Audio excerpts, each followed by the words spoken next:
Hey guys, Toast here. The beta was updated a couple of days ago. I was trying to wait and hope that they might actually fix it so I could show you everything.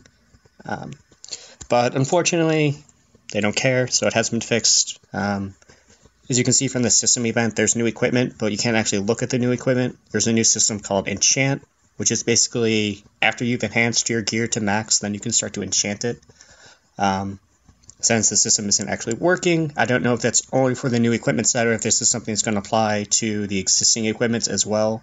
I would be inclined to think it's just for the new set because they're going to want to push people to buy it. There's a new story, which absolutely no one cares about. There's new trials for Merlin, since there's new equipment, which no one cares about. And there's going to be a new Alliance event called the Nether Ward. They changed something with the loudspeaker and king speaker. I don't know what they are. I can only say that there isn't anything in the options to just flat out block them.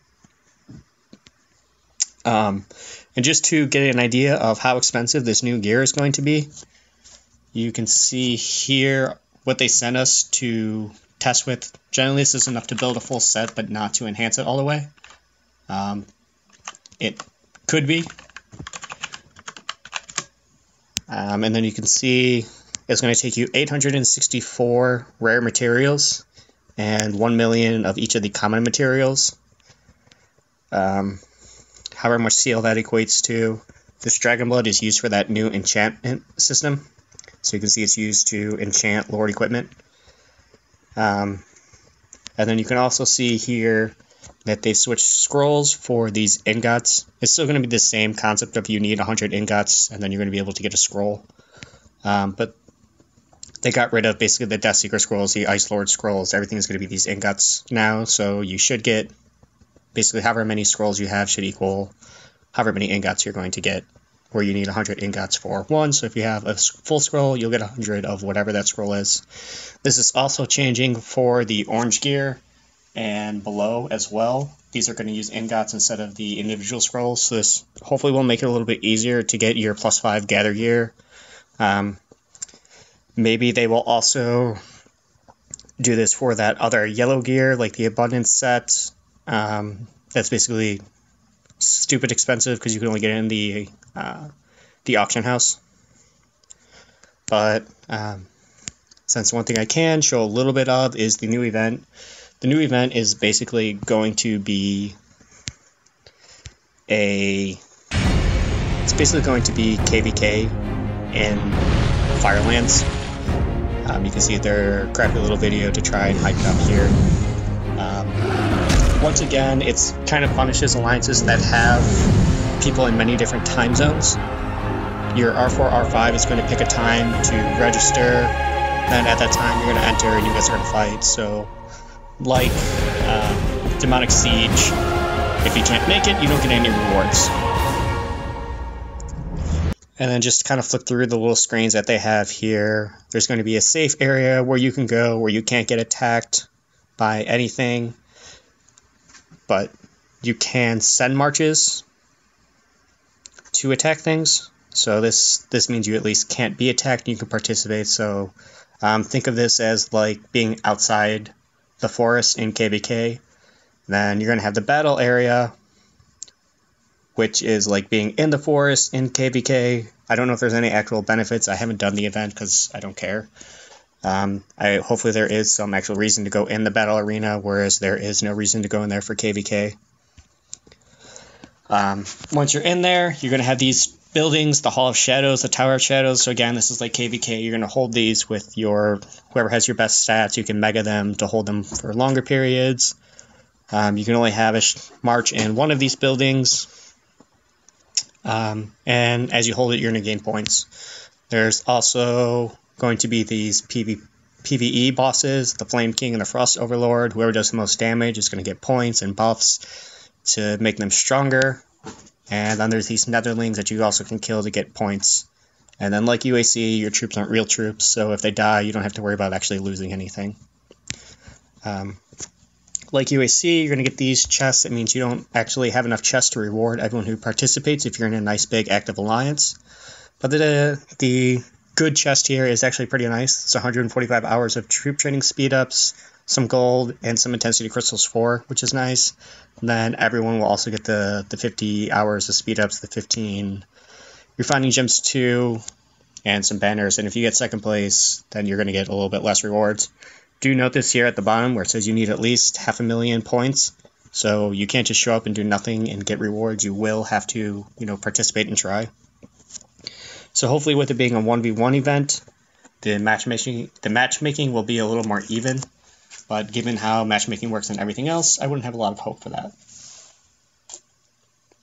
And then just to quickly look at the other chests, you're going to get intensity crystals 3 instead of 4, and less speed ups and less gold. And this chest you're going to get less speed ups, less gold, and less intensity crystals 3. So getting this chest is actually a big deal because of those intensity crystals 4 are really valuable. Speed ups are always nice, but you're not losing that many speed ups compared to here. Those crystals are important though. They're also changing the rewards and everything else. So rewards are going to be horns and emblem essence instead of the artifact chest and emblem essence currently. This is a pretty good indication that they're going to change at least one reward every update. So emblems will probably go out next update and be replaced with something. I couldn't tell you what. I guess statues probably make sense just because they haven't done statues yet. But they're probably going to just rotate these around. I don't know why they don't just have one event has, horns, one event has essence, one event has statues, one event has artifacts, but whatever. It's their game, their choice. So you can see in UAC, you're going to have that change as well in your individual rewards, where it's horns and essence, and the alliance rewards have stayed the same. Fallen Knight rewards do change a little bit, though.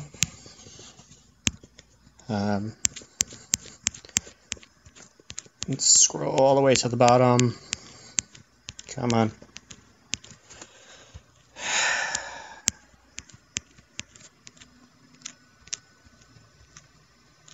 Sorry, it doesn't want to scroll. Come on.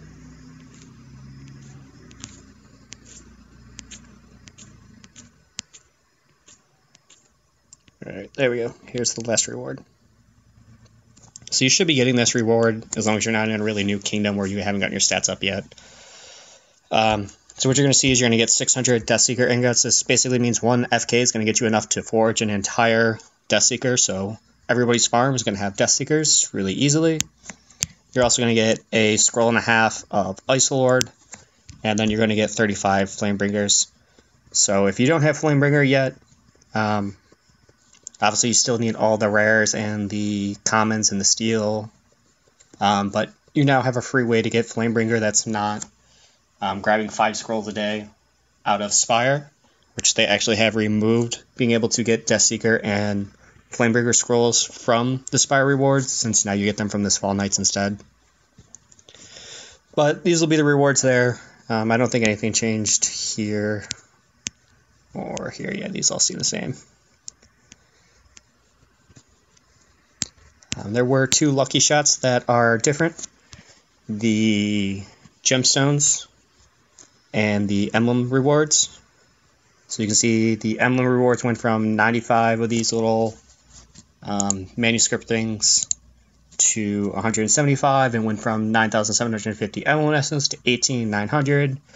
So a little bit more than about double for the emblem essence, but not quite double for the manuscripts. This also means that these packs will likely get cheaper. Well, not necessarily cheaper, they'll give more in their packs already. So don't buy these until the update. Don't do your lucky shot on these on the updates if that's what you're looking to. The other one that changed is the gemstone. So again, this probably indicates these packs are going to get cheaper, and you're going to not want to do these lucky shots until the update if it's what you're currently working on, as it's probably going to get reset anyways, and it's always frustrating to get it reset before you want it to. But you're probably going to get better rewards if you wait, so you should just wait. So if they ever fix it so I can actually go to the forge here, or I guess now the armory, and actually look at the new equipment, I'll make another video and I'll compare it to whatever the Flame Lord is now.